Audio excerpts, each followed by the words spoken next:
es congénita, ¿no es cierto? Y pueden hacer cianosis. Ahora, en el adulto, si tiene cianosis, podría ser cardiovascular, podría ser, pero es más frecuente en problemas pulmonares, ¿ya? Cianosis central, cianosis periférica, es más frecuente en problemas pulmonares, no se olviden. ¿Qué otros más puede haber también?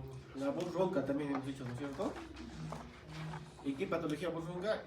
Por ejemplo, la aurícula izquierda, cuando presiona el nervio laríngeo recurrente, puede producir alteraciones de la voz también, ¿no es cierto? Cuando se crece la aurícula izquierda grande, ¿ya? Empuja el nervio laríngeo recurrente y produce, digamos, disfonía, afonía, ronquera, ¿no es cierto? Entonces, tenemos esa. ¿Qué más? Otro, hemoftisis también, ¿no es cierto? La hemoftisis, por ejemplo, en casos de una estenosis mitral severa, por mecanismo retrógrado, hemos dicho que si el líquido, la sangre no pasa por la válvula mitral, sino regresa a la aurícula izquierda, pasa a las venas pulmonares, se congestionan los pulmones, revientan los capilares pulmonares y puede producir hemoftisis también. ¿Ya? Que puede ser tanto neumológico como cardiovascular, ¿no? Por eso les digo que pueden compartir ambos, ¿no? ¿Ya? En cambio, los 5 que les he dicho, esos sí son los síntomas que sí te hacen sospechar un problema cardiovascular. ¿Ya? Vamos a pasar donde nos hemos quedado. Primero habíamos dicho la disnea, ¿no es cierto? Hemos visto sus características anteriormente, ¿no es cierto? Había disnea de esfuerzo, los tipos de disnea, ya habíamos visto, ¿no es cierto? Tonia, treponia, bendomnia, platina, ya hemos visto, ¿ya? Nos hemos quedado en la parte de dolor torácico, ¿no es cierto? Acá habíamos quedado, ¿no es cierto? Todos los que han asistido. Nos hemos quedado acá, en esta parte de lo que es el esquema de por qué se produce el dolor torácico, ¿ya? Cuando uno piensa en el dolor torácico, si regresamos, recordamos, tienes que ver que puede ser de causa cardiológica y no cardiológica. Si es cardiológica, tienes que ver si es tipo isquémica o no isquémica, ¿ya? Ahora, si no es cardíaca, la más frecuente son las gastroesofágicas, por si acaso. Si tú tienes un reflujo, una úlcera o un espasmo esofágico, puedes tener dolor de pecho que te pueden hacer similar a un dolor torácico de origen cardíaco, ¿no? Puede ser parecido, ¿ya? Hay otras, las misceláneas que decimos, el tromboembolismo pulmonar, neumotórax, incluso hemos dicho el síndrome de Tietze, ¿se acuerdan, no es cierto? Al presionar y comprimir las articulaciones esternoclaviculares, comprimes y le duele, dice, ¿no? Me duele, me duele entonces. Eso sería una osteocondritis o síndrome de Tietze, ¿no es cierto? TZI, TZE, Tietze, ¿no es cierto? Ya. Crisis de pánico, crisis de angustia también, ¿no es cierto? Una persona que está ansiosa, preocupada, tensa, puede sentir dolor de pecho opresivo, falta de aire al mismo tiempo y palpitaciones, ¿no? Puede ser también, ¿no? Podría ser. Pero hay que recordar que las cardíacas tienen pues sus características, cada uno tiene sus características, hemos hecho en la anterior clase también, ¿no es cierto? Las causas isquémicas, por ejemplo, el síndrome coronario agudo, que es la más frecuente, ¿no es cierto? Dolor de pecho opresivo, retroesternal, irradiado al brazo izquierdo, ¿no es cierto? Irradiado al cuello, a la nariz, a la mandíbula, hasta el ojo puede doler, ¿no es cierto? Al mismo tiempo, ¿no? No te olvides eso. Ahora, no isquémicas, por ejemplo, pericarditis, ¿no? Pericarditis, patología aórtica, valvulopatía. Pericarditis es dolor localizado, ¿no es cierto? Cambia la posición, habíamos dicho. Patología aórtica es mayor disección aórtica, es un dolor penetrante, lancinante, ¿no es cierto? Penetrante y lancinante. Valvulopatía, dolor localizado que se asocia pues a disnea, a síncope, ¿no es cierto? Simula también, ¿no es cierto? En la zona de precordio, ¿ya? Ahora, cuando es gastroesofágica, no te olvides que tienes que recordar que hay algo que lo exacerba. Digamos, si es una úlcera gástrica, por ejemplo, las comidas ácidas o el no comer a la hora puede desencadenar. Entonces se asocia a alimentos, ¿no? El reflujo gastroesofágico, igualmente alimentos que van a aumentar la presión a nivel del estómago, por ejemplo, chocolates, pizzas, grasas, que evitan que el esfínter esofágico inferior se cierre y esto se mantiene abierto y eso puede producir un dolor. A nivel del precordio, se irradia el precordio, ¿no? Y uno puede decir, me duele el corazón, puede decirle, ¿no? Un paciente puede venir con eso. El espasmo esofágico, no se olviden que es asociado al consumo de agua fría, por ejemplo, ¿no? Consumo de agua, se hace un espasmo por el consumo de agua fría y se empieza a doler, ¿no es cierto? O el frío, o el agua fría, por eso, ¿no es cierto? Ya.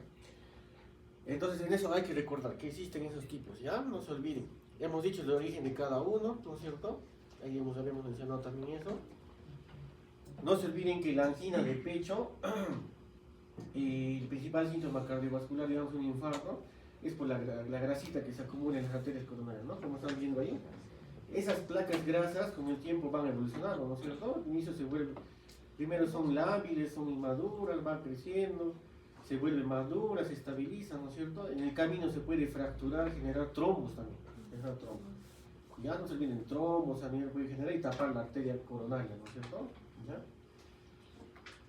Entonces, habíamos recordado, la fisiopatología, por ejemplo, de un cuadro isquémico cardiovascular, no te olvides, es por causa de obstrucción en las coronarias, ¿ya? Puede ser obstrucción leve, moderada, severa, pero ¿cuál es la más peligrosa? La obstrucción severa. ¿Cuánto decimos obstrucción severa? A partir del 70% de obstrucción, ¿ya? De las coronarias. Moderada de 50 a 70, menos de 50 es leve, ¿no? Pero si empieza a tapar más de 70%, ya empiezan a ver los síntomas. Empiezan a ver dolor de pecho, presivo, lo que hemos dicho, ¿no? Entonces esa plaquita incluso va creciendo, puede dejar un lumen tan pequeñito que la placa incluso se calcifica alrededor. Si se calcifica, eso puede generar una angina estable, ¿ya? Por años puede sufrir el paciente, esa angina va a estar ahí, ¿no? Se calcifica la grasita y no deja pasar el flujo, entonces se convierte en una angina estable en los años, ¿no? Ahora, si se rompe rápidamente, ahí sí genera un cuadro agudo que se llama, pues, la trombosis de la arteria coronaria y genera, pues, el famoso infarto agudo del miocardio, ¿no? Ya, no te olvides de eso. Acá habíamos mencionado el desequilibrio de la oferta y la demanda de, ¿no es cierto?, de oxígeno. Cuando hay menos aporte de oxígeno por causa de la obstrucción, va a doler el pecho, ¿no es cierto? Si hay mayor demanda, digamos, ¿a qué se refiere? Aumenta la frecuencia cardíaca, ¿no es cierto? Hay con la contractilidad incrementada. Por ejemplo, puede haber hipertrofia a nivel de los miocitos, ¿no es cierto? Entonces ahí hay un desequilibrio, entonces empieza a aparecer la famosa isquemia, ¿ya? Esa es la fisiopatología, para que se acuerden. Ya han hecho fisiología, ¿no es cierto?, en otro curso. Ahora existen diferentes tipos, como les mencionaba, arriba ven, ¿no es cierto?, la arteria normal, estamos viendo la arteria normal, va evolucionando, ¿no es cierto?, la arteriosclerosis se va juntando en la grasita, y ahí va a empezar a diferenciarse lo que se llaman las placas, ¿ya? Placa estable y la placa vulnerable o inestable. ¿Cuál es la diferencia entre esta placa estable y la placa vulnerable o inestable? Por ejemplo, la estable mayormente su cápsula ya está dura, pues, ¿no? Una cápsulita que tiene acá, ya está dura, compacta, ¿no? Ya está, como les decía, se puede hasta calcificar. Pero el tema de esto es que puede con el tiempo cerrar, ¿no? Se junta y disminuye el número, ¿no es cierto? En cambio, la placa vulnerable o inestable que le decimos, inmadura, inestable, vulnerable, esta tiene una cápsula más delgadita, ¿ya? Más grasa en el centro concentrada, y esa se puede romper. Si se rompe, se fractura y expone los factores trombogénicos. ¿Y qué factores trombogénicos hay? Los incrementan los factores de la coagulación y genera el famoso trombo, ¿no? Y ese mismo trombo puede tapar, ¿no? Como vemos acá, ¿no es cierto? Ahí está la placa, ¿no es cierto? Se rompió, se fracturó y obstruye todo, ¿no? A veces obstruye más del 70% y puede pasar un poco, pero ya genera el famoso infarto. Y empieza a aparecer. Cuando empieza a haber una obstrucción parcial, empieza a aparecer el infarto ST no elevado. Y cuando ya se tapa toda la arteria, infarto ST elevado. ST elevado. ¿Ya? Eso vamos a ver en la parte, hay un tema aparte que también vamos a especificar, pero para que vean cómo es la fisiopatología. ¿Ya? Y además cuando se obstruye digamos, se ha obstruido un vaso, ¿qué va a pasar? Va a haber una lesión, ¿verdad? El infarto del miocardio probablemente va a afectar un segmento, no afecta pues todo el corazón, ¿ya? Porque existen en el corazón diferentes tipos de arterias coronarias, ¿no? Coronaria derecha, coronaria izquierda, y la izquierda se divide en descendente anterior y circunfleja, ¿no es cierto? Entonces, si infarta por decir la descendente anterior, ¿qué parte del corazón va a ser? La región anterior del corazón se infartó, pero los demás siguen funcionando normal. Pero si se infartó esa parte, ¿qué va a generar? Te va a generar pues dolor, duele, ¿no es cierto? No le das importancia, toda esa zona muere, y el paciente en el futuro va a hacer alguna complicación. Hay complicaciones precoces, complicaciones tardías. Si es precoz puede generar arritmias, genera una cicatriz, arritmia, hace arritmias del paro cardíaco, por ejemplo taquicardia ventricular, y si el paciente entra en un paro y se muere, ¿ya? ¿Qué más? Si digamos, queda solamente se adelgaza, puede generar un aneurisma, se rompe el corazón y va a ser rotura de pared del miocardio, se rompe el corazón. ¿Y dónde va a ir la sangre? Al pericardio y va a generar un taponamiento cardíaco y se murió también, ¿no es cierto? Entonces sobre eso es importante saber reconocer, ¿ya? ¿Qué más? Hay complicaciones a largo plazo. Si el paciente ha sobrevivido, de repente tiene una lesión leve, digamos, una complicación leve, en el futuro va generando con el tiempo insuficiencia cardíaca, ¿no? Insuficiencia cardíaca, Y el paciente cuando hace insuficiencia cardíaca viene pues descompensado, ¿no? Viene con edema en miembros inferiores, con disnea, ¿no es cierto? Dificultad respiratoria, todo, ¿no es cierto? Y en ese momento hay que ingresar, a veces ingresan a UCI, necesitan intubación, entonces va complicando con el tiempo, ¿no? Entonces eso va a dejar una secuela. Entonces es la importancia de poder desobstruir a tiempo, ¿no? Eso se va a ver posteriormente, ¿ya? Acá, por ejemplo, vemos algunas definiciones. Hay una parte que es, ¿no es cierto? El lumen está normal, todo limpiecito. Hay unos donde decimos angina estable y angina inestable, ¿no es cierto?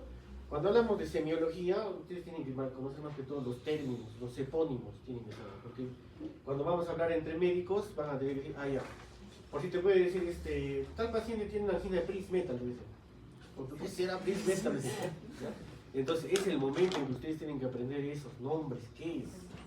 No solamente en cardiología, es en todas las áreas que van a llevar, ¿no? Neumología, nefrología, cada uno tiene, ¿no? ¿Ya? Entonces, por ejemplo, hablamos de angina estable, por ejemplo, si el lumen se ha estrechado, hay una vasoconstricción, pero la plaquita está ahí, ¿no es cierto? Hemos dicho que solamente queda una pequeña luz, y la placa se vuelve madura, se calcifica, ¿no es cierto?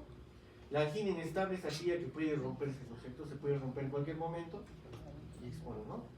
Hay una que se llama angina variante. Este término de angina variante, eso lo vamos a escuchar, principalmente no es como estas, ¿no? Digamos, acá hay obstrucción, pero acá no.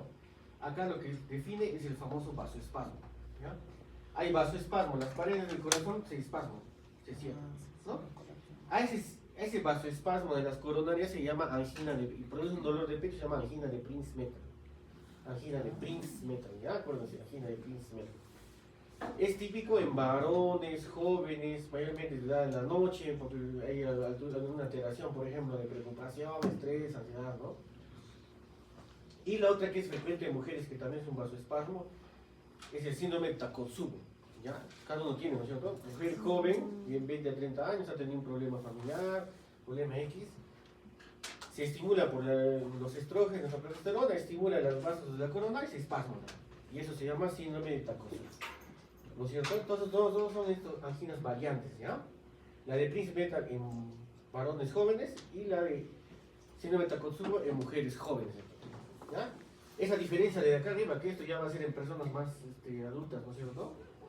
Mayormente el infarto se está viendo a partir de los 30 años, por si acaso, ¿no? Antes decían los 40 años, ha ido bajando, ¿no? Como más, mayormente las personas consumen más grasa, más frituras, consumo de sal, no hacen hay sedentarismo, ¿no es cierto? Entonces, la edad para que aparezcan estas anginas se ha ido rebajando. Antes era 40 años, hace 10 años. Hace 5 años 35, ahora estamos viendo pacientes de 30 años que tienen, ¿ya? 30 años ya están con infarto, vienen por emergencia, dolor de pecho, se les hace todos los exámenes y positivos salen, ¿no? Positivos salen, ¿ya? Entonces, ahí es, ¿no? Ahora, acá hablábamos de los términos, ¿no es cierto? Hay lo que dice angina inestable, infarto miocardio sin elevación del segmento ST, infarto miocardio con elevación del segmento ST, ¿no? Entonces, el dolor de pecho que se va a acompañar puede ser de tipo inestable, puede haber un trombo como oclusión parcial, ¿no es cierto? Si es infarto miocardio sin elevación del ST, también hay un trombo con oclusión parcial, ¿ya? Pero la diferencia entre estos dos, hay que ver que en la angina inestable, por ejemplo, no hay necrosis, ¿no? No hay necrosis. No hay necrosis de miocitos. Pero en infarto sin elevación del ST hay necrosis y hay una obstrucción parcial.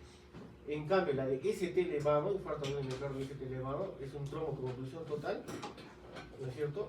Y necrosis también, ¿no es cierto? Se muere todo, ¿ya? Y acá tienen que saber definiciones también, ¿ya? Lo que es la clasificación de la angina se puede clasificar. Al igual, no sé si habrán escuchado, la clase funcional también se clasifica en hijas, ¿no es cierto? La angina o el dolor de pecho, el dolor torácico tipo anginoso o angina de pecho, que es los sinónimos, podemos clasificarlos. Hay una escala que he dicho de la Sociedad Canadiense de Cardiología, ¿ya? De la CCS, ¿ya? Se han clasificado, cuando decimos de grado 1, grado 2, grado 3, grado 4, ¿no es cierto? Entonces van asociado al esfuerzo físico que realiza el paciente.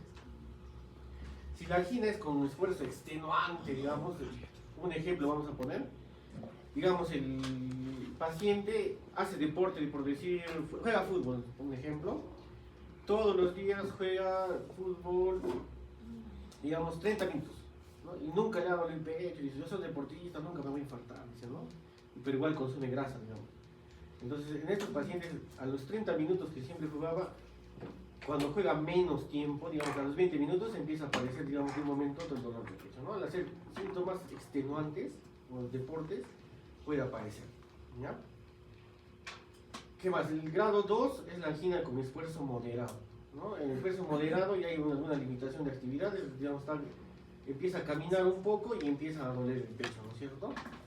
La angina con esfuerzo leve, por ejemplo acá, caminar por ejemplo un bloquecito, digamos, de acá hasta la pared, ya, ahí empieza a presentar angina con esfuerzo leve y ya hablamos del grado 3, ¿ya? Y la angina de reposo, grado 4. No necesita estar el paciente sentado, simplemente está sentado y le empieza a doler, ¿no?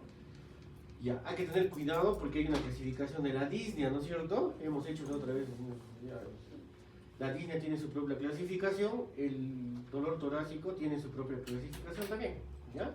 Entonces hay que diferenciar cómo podemos hacer. Cuando ponemos en las historias clínicas, en los hospitales donde estén rotando, ponemos, ¿no? El dolor torácico anginoso, grado 1, según la clasificación de CCS, ponemos, ¿no? CCS. Entonces ahí van a ser Sociedad Canadiense de Cardiología, ¿no es cierto? CCS, ¿ya? Ahí van a ver en las historias, a veces cuando vienen pues, pacientes infartados. Ahora, no te olvides que también existen los tipos de infartos, ¿no es cierto? Hay unos infartos tipo 1, 2, 3, 4A, 4B, 5, ¿no es cierto? El más frecuente de todos estos infartos, que son los 5 tipos, ¿cuál es el más frecuente? El tipo 1. ¿Por qué? Por la famosa plaquita, ¿ya? Entonces, si se dan cuenta, no solamente es la placa la que produce un infarto, ¿ya? Sino que puede ser otros tipos, por ejemplo, el tipo 2, un ejemplo, un paciente que tiene anemia severa. Por si anemia severa es menos de 7, ¿no es cierto? La hemoglobina menos de 7. Puede tener, digamos, está perdiendo sangre interna o por una fractura, algo, y llega a menos de 7, digamos, un ejemplo, 6, 5 de hemoglobina. ¿Qué va a pasar? La sangre no va a llegar adecuadamente al corazón, va a haber un desequilibrio entre la oferta y la demanda y va a generar un tipo de infarto y por lo tanto dolor de pecho. Dolor de pecho, ese sería el tipo 2. Tipo 3, mayormente el paciente llega a la hospitalización y fallece, ¿no? Me dolió el pecho y llega y muerto, ¿no? Entonces, ¿cómo hacemos ahí el diagnóstico? Mediante la necropsia, ¿no? Hacemos una necropsia, vemos el trombo que estaba tapando la corona. Hay otros tipos de infarto que también para que veamos, ¿no? El tipo 4, tipo 5. A veces el paciente viene y dice, me duele el pecho, pero yo tengo mi stent ya, el stent coronario, ¿no? El stent es esta mallita, si ustedes ven por acá, en la coronaria se pone una mallita, pero es bien chiquitita. Ya en la práctica, los que estén notando práctica, les voy a mostrar un stent real para que vean, ¿ya? Es bien pequeñito y eso se expande en la coronaria, ¿no? Y el trombo lo empuja o la placa también lo rompe y lo empuja, ¿no? Pero ¿qué pasa? ¿Por qué le decimos tipo 4?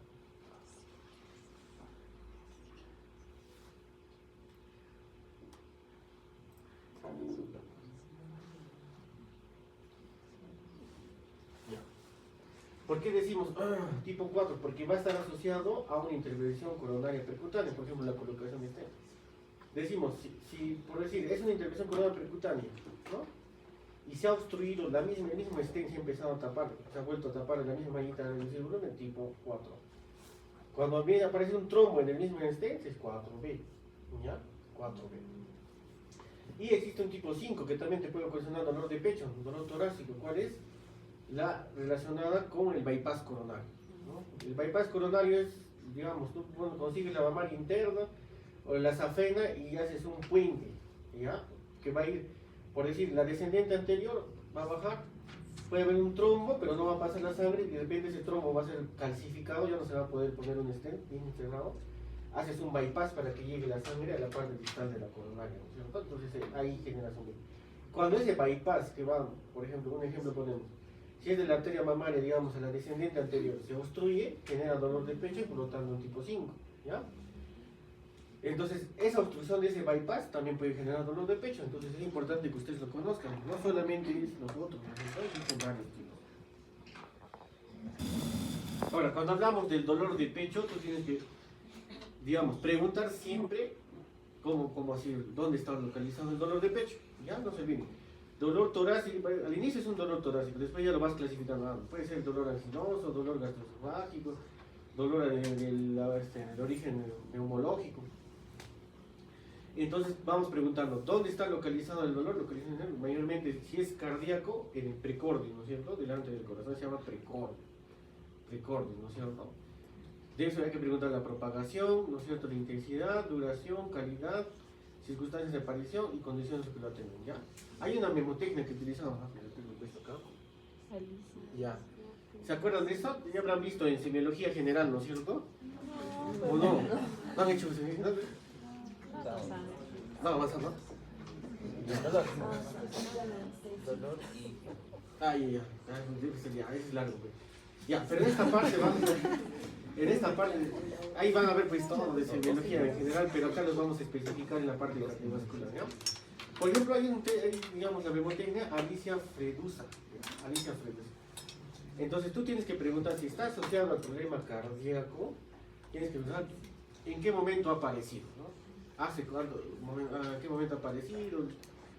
¿En qué estaba realizando ese momento para que aparezca eso? Digamos, estaba haciendo algún esfuerzo, cargando peso, haciendo alguna actividad, ¿no es cierto?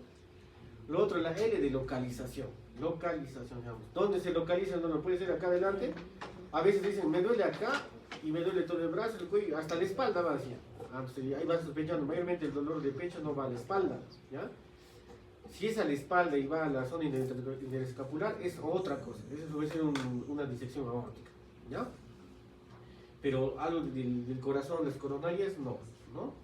Entonces solamente vamos a los lugares de irradiación. Mayormente el dolor es a la parte interna del brazo, al cuello, a la mandíbula, como estamos, la localización inicial en el precordio, luego vamos viendo la irradiación, a dónde va a ir, ¿no es cierto? ¿Dónde se irradia? ¿A qué lado?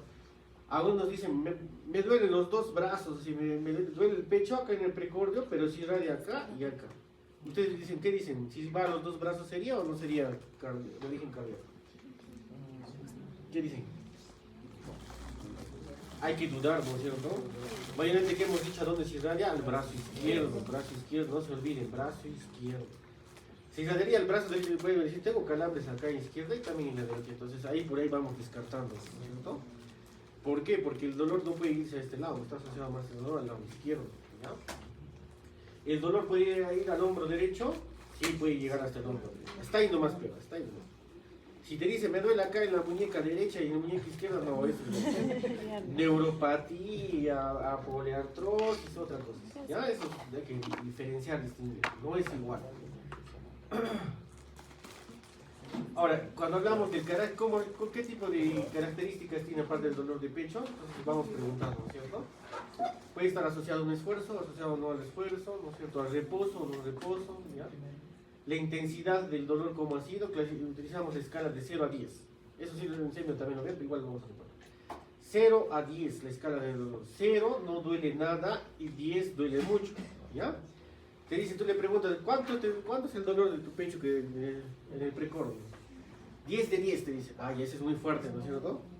0 de 10, nada, no duele nada. O sea, te dice 2 de 10, es poquito, ¿no es cierto? De 6 para arriba, mayormente son los infartos cardíacos, ¿ya? Si te duele 6 de 10, 8 de 10, ahí tú dices, ya, sí es intenso el dolor, que podría ser cardiovascular, si tiene todas las características, ¿no?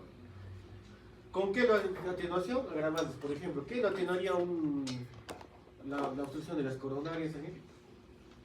Por ejemplo, el consumo de grasa, ¿no? Ya, realizar esfuerzos, por decir, si ya, el paciente ya sabe que cuando camina, digamos, a cortas distancias, que le va a doler su pecho, ¿no es cierto? Y se atreve a caminar más todavía, entonces ahí va a venir el dolor intenso, ¿no? ¿Ya? Aquí se atenúa. ¿Qué lo atenúa, no es cierto? Ahora, la frecuencia, cada cuánto tiempo viene la frecuencia de dolor. ¿Te duele toda en la mañana, en la tarde, en la noche? ¿O solamente es una vez al día, 2 veces al día, 3 veces al día? ¿O sube y baja, ¿no? Si te dicen, el dolor de pecho torácico tipo isquémico, ¿se sube así? ¿Subiría, bajaría, subiría, bajaría? ¿Qué dicen? No, tampoco, ¿no? Si está doliendo esa parte y tú escuchas, sube, luego baja, sube y baja, ahí tú dices, no, ese puede ser un cólico, ¿ya? Un dolor abdominal cólico, no un dolor del corazón, ¿ya? Mayormente el dolor del corazón incrementa. Y si estás en reposo, calma, ¿no? Caminas, incrementa, ¿no? Perdón.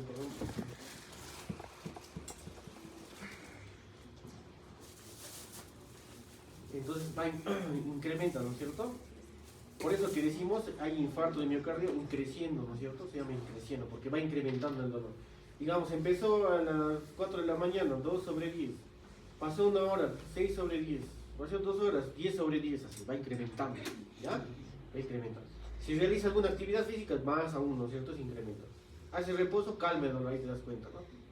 La duración es importante también en los dolores de torácicos de tipo isquémico, ¿ya? Por ejemplo, eso va a definir el tratamiento. Cuando hagan ustedes la parte de medicina interna, tratamiento, todo, ahí decimos, cuando un dolor de pecho viene, digamos, causa de un infarto miocardial por una aterosclerosis, le está obstruyendo. Si el dolor viene menos de 2 horas, se puede recuperar los miocitos. No hay que hacer el intervencionismo, darle trombolisis, todo eso, disolvemos el trombo y el corazón se recupera, ¿no? Pero si ya pasa 6 horas, 12 horas, 24 horas, ya quedó secuela, ¿no? Entonces es importante la duración. ¿Cuánto tiempo dura, no? ¿Cuánto tiempo te ha durado cuando vienen por emergencia? ¿Cuánto tiempo te ha durado? Me da hace 20 minutos. Entonces estamos a tiempo de hacer algo para que su corazón no muera. Si ustedes recuerdan fisiología, el miocito mayormente muere a las 2 horas. Si no hacemos nada, no desobstruimos la arteria, en 2 horas el músculo cardíaco murió, ¿no? Y va a haber algún grado de secuela. Ahora, los síntomas asociados, ¿qué síntomas puede haber asociados? Por ejemplo, esto le llamamos, en caso de una cardiopatía isquémica, los síntomas equivalentes se llaman, ¿ya? Síntomas equivalentes.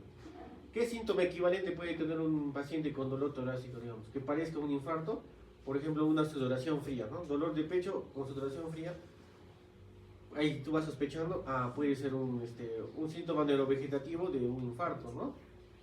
¿Qué más? Las náuseas, los vómitos, el dolor en epigastrio, también a veces duele primero en el estómago y luego va al precordio. En pacientes que son diabéticos puede pasar eso, ¿no? A veces sienten solamente punzaditas en el estómago y después ya se descompensan, se desmayan, vienen al hospital, que le dicen, ¿qué pasó? Solo tenía una punzadita, ¿no? Soy diabético de 10 años. Le toma su electro y me MST elevado, ¿no? Entonces ahí es importante, ¿ya? También puede estar asociado a náuseas, vómitos, sudoración fría. Se llaman en general síntomas neurovegetativos o equivalentes, ¿ya? Equivalentes neurovegetativos, ¿ya? Entonces tienes que preguntar siempre cuál es, y eso te va a orientar también, ¿no es cierto? Como hemos dicho, si la localización es diferente, cómo es las características, depende, es un dolor solamente quemante que sube desde abajo hasta arriba, por ejemplo puede ser una ergue nomás, pues, ¿no? Un reflujo gastroesofágico, ¿no?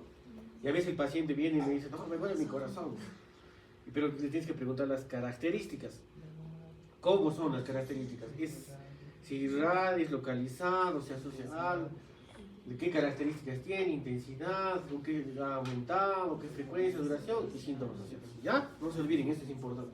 No solo en cardiología van a ver esta fórmula, sino que en las otras áreas también, ¿ya? Para diferenciar las características del dolor en general. Pero en relación al dolor torácico podemos también usarlo, ¿ya? Ahora, hay unos otros términos que tenemos, que por ejemplo, ¿qué dicen? Angina de esfuerzo o de Everton. Es la famosa angina que cuando tú haces algún esfuerzo, caminas generalmente, aumenta, ¿ya? Su epónimo de Everton también se llama, ¿ya? Everton, angina de esfuerzo. En la historia puede entrar angina de Everton, se pueden escuchar. ¿Quién es la angina de Everton? Bueno, pero ya saben que es de esfuerzo, ¿no? Angina al despertar, mayormente cuando el paciente se despierta en las primeras horas de la mañana, puede incrementar, puede haber el dolor, puede estar relacionado a una cardiopatía isquémica, ¿ya? ¿Por qué en la mañana? Decimos? Porque en la mañana, cuando hagan endocrinología, por ejemplo, la glucosa, el cortisol se incrementan entre las 4 y las 6 de la mañana. ¿Y qué va a pasar a las 4 o 6 de la mañana? Mayormente suceden los infartos en ese horario, ¿ya? El paciente va a decir, a las 4 o 3 de la mañana me empezó a doler. Y recién apareció a las 10 de la mañana, ¿no? Ya pasaron 6 horas, ya, pero le preguntan las características, hace los exámenes y le dicen, señor, usted se ha infartado. Eso se llama angina al despertar. Hay otra que dice angina al primer esfuerzo. El paciente está digamos, quiere empezar a caminar, empieza a caminar y empieza a doler, luego cede el dolor, ¿no? Cuando hace reposo. Camina, está en reposo, calma, ¿no? Angina de decúbito o de Vázquez. Ese de decúbito, digamos, el paciente está echado en el decúbito dorsal y dice, me duele, ¿no? Me duele. Pero si se posiciona en posición sentada, calma, ¿no es cierto? Calma. ¿Ya?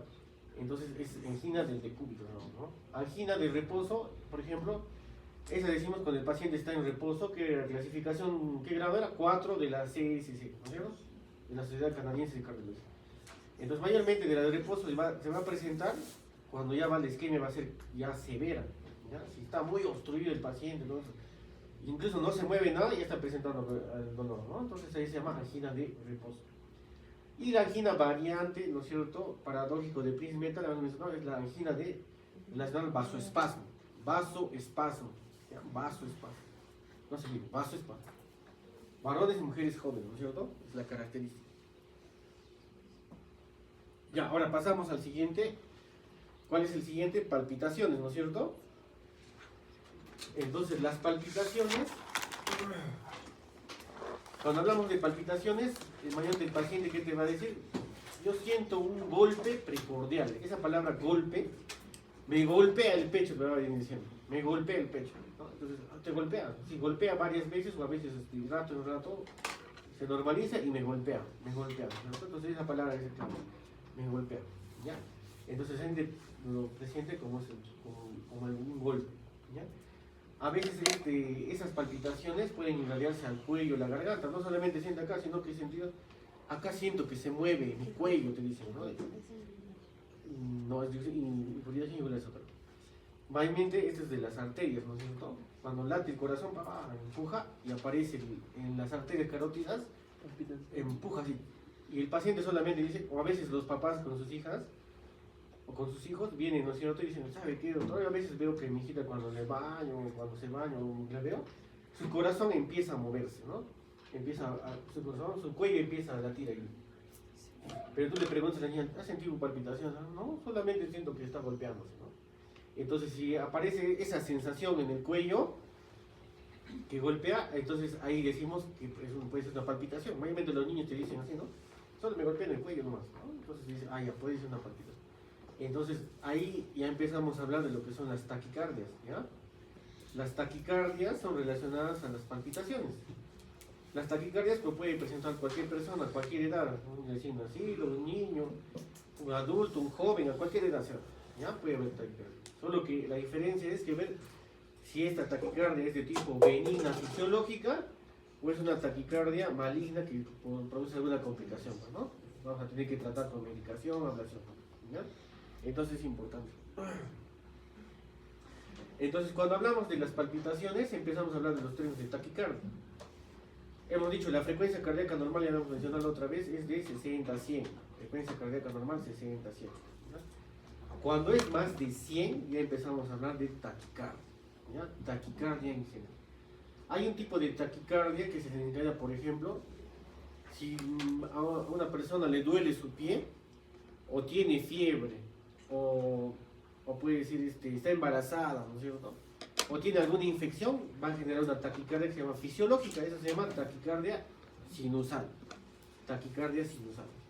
Esa es fisiológicamente por causa, por ejemplo, de la fiebre, el dolor, a veces el estrés también, ¿no es cierto? Una persona que se estresa, siente, ¿no es cierto?, de ansiedad, depresión, preocupación, etc. Si se eleva la frecuencia cardíaca, digamos, 110, 105, y esa es la causa, un estrés asociado, puede ser una taquicardia sinusal o taquicardia fisiológica, ¿ya? Taquicardia fisiológica. A veces cuando hacemos también deporte, al correr, digamos, 800 metros, 100 metros, esa taquicardia que se genera cuando haces deporte se llama taquicardia sinusal, porque es fisiológica. Es de las personas que entrenan, por ejemplo, ¿no? Los deportistas, ¿ya? A veces se asustan los dolores, yo tengo mi taquicardia, no, es fisiológica, ¿ya? Hay otro tipo de taquicardias que se llaman taquicardias paroxísticas. Esas paroxísticas sí son, pues, una enfermedad, ¿no? Paroxística significa que aparece un tiempo, luego desaparece. Aparece un tiempo, luego desaparece, ¿no? Entonces, estas taquicardias es importante saber cómo inició y cómo finaliza. A veces inicia rápido o inicia lento las palpitaciones, luego termina rápido, ¿no? Pero en este caso es palpitaciones de inicio y final brusco, rápidamente. Apareció, luego desapareció, ¿ya? Pero el tema de esas taquicardias, por ejemplo, a veces pueden durar segundos, ¿no? Pueden durar 10 segundos, pueden durar minutos, horas, una hora, y luego se normaliza. Entonces, ahí, tú cómo haces, por ejemplo, cómo haces el diagnóstico si fuera una taquicardia, por decir, viene digamos, a tu consulta, y te va a decir, yo tuve taquicardia, pero hace 3 días, así, ya no tengo más taquicardia, viene todo normal. O a veces viene por emergencia, en su casa estaba con palpitaciones, se controla la frecuencia, 180, 200, llega al hospital y se normalizó. Eso se llama taquicardia paroxística. Entonces uno dice, oh, pero... Y a veces pues los enfermeros dicen, oye, pero doctor, está normal, mire, no, ¿por qué me dice señor? Acá yo veo que su frecuencia está en 70, 80, ¿sí? Pero el antecedente de esas palpitaciones, frecuencia cardíaca alta, significa que hay una arritmia. Y eso hay que investigar. Una arritmia tipo taquicardia o taquiarritmia también se llama, taquicardia también se llama, ¿ya? Eso hay que investigarlo. ¿Por qué? Porque, como les decía, puede ser una arritmia maligna, ¿ya? Que puede ocasionar paro cardíaco y muerte. Entonces, ¿eso cómo hacemos el diagnóstico? Utilizando el famoso Holter que tenemos, ¿no? El Holter es una grabadora de la frecuencia cardíaca, se pone unos chupones, como quien toma EKG, y eso va a una grabadora que va grabando 24 horas, ¿ya? Hay Holter de 24 horas, 48 horas, hay una que es de 7 días que se llama grabadora de eventos, y otra que es el Holter subcutáneo que es de 30 días, ¿ya? 30 días.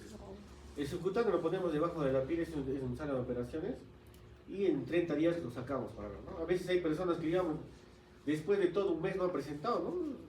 Todo 2 semanas, 3 semanas, así, normal, pero presenta una vez al mes, ¿no? Entonces tratamos de coger ahí la vida. Y a veces presentan cada 6 meses, cada 3 meses, ¿no es cierto? Es más difícil, ¿no? Entonces hay que estar monitorizando, ¿no? Ya, colgándole Holter, para ver el tipo de ritmo. Porque de eso, mayormente al inicio, en un inicio va a ser un poco frecuente, pero va a avanzar su edad, 3 años, 5 años, 10 años, y va a hacerse más frecuente. Y se va a asustar el paciente, ¿no? Hasta, pues, lo malo de esas taquicardias paroxísticas, que si la frecuencia llega a 200, ¿qué va a pasar? En el cerebro, ¿qué va a pasar? Si va a llegar muy rápido la sangre, salir y entrar, ¿qué va a pasar? El paciente se va a sincopiar, ¿no? Es la pérdida súbita de la conciencia, el síncope, ¿no? Entonces, ese es lo malo, ¿no? Va a estar desmayándose a cada rato, ¿no es cierto? Y ya, va a perder conocimiento. Ahí también hay que preguntar, en este caso, si es asociado al reposo, está asociado al esfuerzo, si esas taquicardias paroxísticas han sido regulares o irregulares, ¿no? Porque depende también, puede ser una taquicardia paroxística tipo Flutter, el Flutter, que pueden ser regulares, eso vamos a ver ya en el tema de EKG y arritmias, ¿ya? O pueden ser irregulares como una fibrilación auricular, ¿ya? Fibrilación auricular con respuesta ventricular alta, que llega y luego se normalizó, ¿no es cierto? Entonces hay que ver, pues ahí, ¿no? Podría ser eso. Ahora, tiene repercusión hemodinámica si, digamos, el paciente se está desmayando cada rato, está presentando dolor de pecho, ¿no? Entonces ya hay repercusión hemodinámica, ¿no? Si la frecuencia aumenta y la presión baja también, y el paciente se hace hipotensión, síncope, entonces son alteraciones hemodinámicas, entonces que puede presentar eso hay que preguntar. ¿Usted se ha desmayado, no se ha desmayado, no es cierto? Usted puede caminar sin tener ningún desmayo, o sea, el ejercicio, el esfuerzo, ¿no es cierto? Entonces podría estar asociado a taquicardia paroxística. Acabamos las extrasístoles. En las extrasístoles de otro tipo, que estos son arritmias que generan más palpitaciones también. ¿Y cómo te va a venir por ejemplo, qué te va a decir? Yo sentía las palpitaciones y de un momento a otro sentí una pausa. Y tú dices, oh, qué raro, ¿no? Una pausa, el corazón se ha parado. Eso se llama extrasístoles, ¿ya? Las extrasístoles, mayormente, si ustedes ven, miren, son estrecho, estrecho, estrecho, y este es ancho, ¿no es cierto? Ancho. Estrecho, estrecho, estrecho y ancho, ¿no?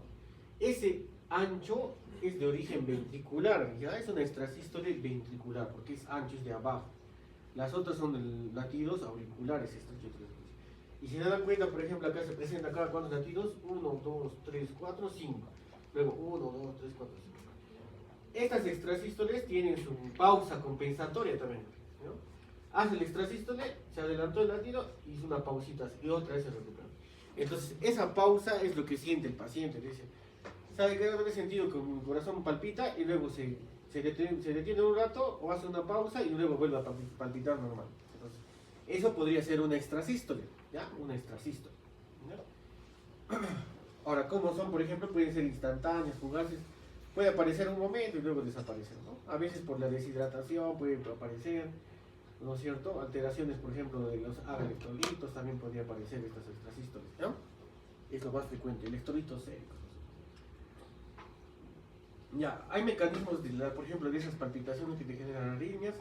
Es un conocimiento en general nomás, vamos a ver, después lo vamos a volver a repetir para que vayan viendo ustedes, ¿no es cierto? El sistema de conducción, no te olvides, ¿no es cierto? El nodo sinusal, las fibras internodales, ¿no es cierto? Posterior, lateral, anterior, la fibra de Bachmann, nódulo auriculoventricular, haz de His, nódulo auriculoventricular, haz de His, rama derecha, rama izquierda. No te olvides también que la rama izquierda tiene dos ramas, una anterior y otra posterior, por supuesto, ¿no? Entonces, cuando se altera este sistema de conducción, ¿qué va a pasar? Va a generar las famosas palpitaciones o arritmias, ¿ya? Entonces, su fisiopatología es, si hay algún foco ectópico arriba, abajo, que genera o se obstruye en esa parte, va a generar ciclos, ¿no? Eso se llama automatismo, ¿ya? En general, automatismo en ciclos.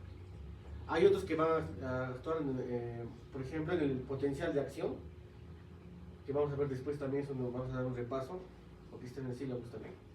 Entonces, se genera después del potencial de acción en la fase relativa, que puede generar, se llama actividad desencadenada, ¿no? Si se genera, otra vez generan las arritmias, por lo tanto palpitación, ¿no? Y hay otros que generan el mecanismo de reentrada, se llama, por decir, acá puede haber una falla en el nodo auriculoventricular y el latido que pasa puede generar círculos, da vueltas y de vueltas, no puede pasar abajo, ¿no? Ahí se llama reentrada. Y de ahí va a venir la famosa taquicardia de reentrada intramodal, así se llama, ¿no? Taquicardia de reentrada. ¿Ya? Eso para que más o menos tengan una idea, ¿no? Eso sería reentrada anatómica. ¿Así se llama? Funcional. Ah, Hay dos reentradas, anatómica y funcional. ya. ¿Cuál? Sí. Mira, la entrada anatómica, la funcional sería esa, ¿no? La funcional. El TRIN decimos nosotros, taquicardia de entrada intramodal, es funcional porque cuando tú ves adentro, vamos a ver las vías de conducción lenta y rápida. Y si se obstruyen esas vías de conducción lenta o rápida, se obstruye y va a hacer ciclos, porque le va a ganar la rápida a la lenta, entonces ahí va a ser. ¿Ya? El tipo, ya, funciona. Anatómica, es por ejemplo, para tu pregunta también, por ejemplo, tú puedes tener acá un asa anómalo, se llama, ¿ya? Por así de acá. De acá, un asa anómalo pasa hasta acá. Y no pasa por el centro, sino que es una estructura anatómica, ¿no es cierto? Entonces esta estructura anatómica va a generar entradas, ¿no? Entrada ortodrómica si entra por la vía normal y da vuelta y regresa por ahí. Y antidrómica si va a la vuelta atrás, pero entra por otro lado, ¿no es cierto? Puede entrar por acá y sale por acá, o entra por acá y sale por acá. Pero anatómicamente hay otro, entonces eso se llama reentrada anatómica, ¿ya? Entonces si hay un asa anómalo, el de Das de Kent, es el famoso, pues la causa del síndrome de Wolff-Parkinson-White, que decimos, ¿no? Síndrome de Wolff-Parkinson, que es un síndrome de preexcitación. Eso lo vamos a ver posteriormente también, ¿ya? Solamente para que tengan la idea. ¿Por qué se produce? Porque a veces hacemos semiología y dicen, pero ¿por qué se producirá? Pero no se hace, ¿no? Pero ya están viendo, ¿no es cierto? ¿Por qué es la causa de las palpitaciones?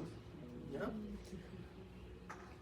Ahora, por ejemplo, causas de palpitaciones vamos a tener cardíacas, mayormente las arritmias, ¿no es cierto? Fibrilación auricular, taquicardias, extrasístoles, aleteos, los marcapasos también cuando empiezan a fallar, ¿no es cierto? O está mal colocado el marcapaso cardíaco, puede generar también alteraciones como palpitaciones, ¿ya? Insuficiencia aórtica, mixoma, enfermedades valvulares, miocardopatías, todo eso está asociado. Enfermedades psiquiátricas ya hemos dicho, ¿no es cierto? La ansiedad, la angustia, la depresión puede estar asociada a palpitaciones, también, ¿ya?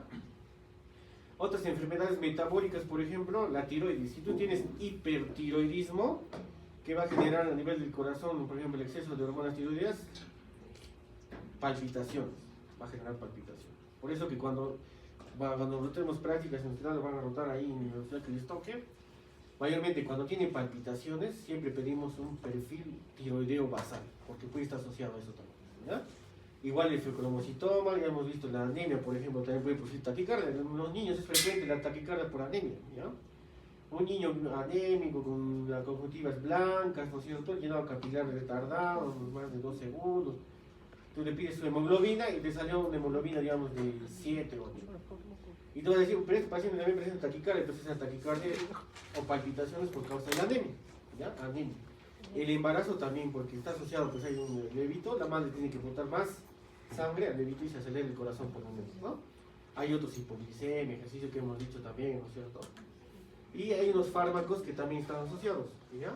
Por ejemplo, los beta-adrenérgicos, teofilina, la cafeína, ahí vemos, ¿no es cierto? Eso también es una causa frecuente de palpitaciones. A veces vienen los jóvenes mayormente, ¿no?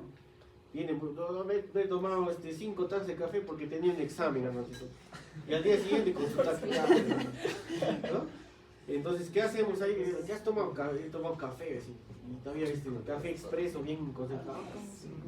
Entonces al día siguiente viene con sus taquicardias, ¿no? Y eso te genera pues la famosa taquicardia sinusal, por tanto palpitaciones. Entonces, ¿qué hay que decir al paciente si la causa es cafeína? Que no tome café, pues, ¿no? Que no tome café, que busque otra causa para que estudie más temprano, ¿no? Otras drogas, ¿no? Anfetamina, cocaína, ¿no es cierto? Vasodilatadores, anticolinérgicos que pueden generar palpitaciones, ¿ya? Los que, por ejemplo, los drogadictos de cocaína, vienen a veces solamente con palpitaciones o dolor de pecho, ¿no?